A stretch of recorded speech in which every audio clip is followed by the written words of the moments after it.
मैं आपको एक छोटी सी घटना सुनाता हूँ, ये इसलिए क्योंकि किसी ने अखबार में छापी थी कुछ साल पहले।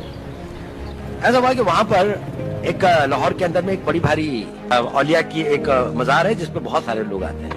तो नेचुरली मैं क्योंकि एक मुस्लिम उसमें रहता था और एक उसके साथ में रहता था, तो एक आदमी एक कोने पे बैठा हुआ था, बड़ी आकर्षक उसका व्यक्तित्व था, बड़ी सफेद लंबी दाढ़ी थी। उसने मुझे बुलाया, उसने कहा तुम हिंदू हो? मैंने कहा नहीं। कहता मेरे साथ आओ। मैं उसके साथ चला गया। वो मुझे 2-4 गलियां ले जाके छोटे से कमरे में ले गया।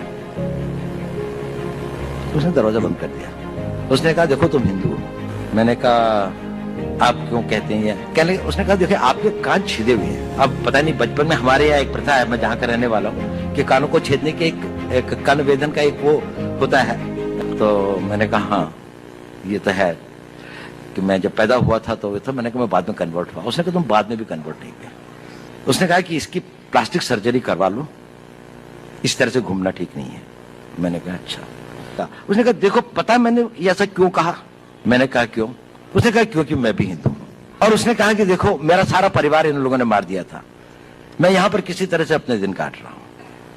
मुझको बहुत खुशी होती है जब आप लोगों को देखता हूं, लेकिन मैंने भी अपना बेस बदला हुआ है। लेकिन देखो इस कमरे के अंदर, और फिर उसने एक अलमारी खोली, उसके अंदर में एक शिव जी की और एक दुर्गा की एक वो रखी थी। उसने कहा देखो मैं इनकी पूजा करता हूँ, लेकिन बाहर जाके मस्जिद के अंदर में सब लोग मेरे को यहाँ का एक रिस्पेक्टेड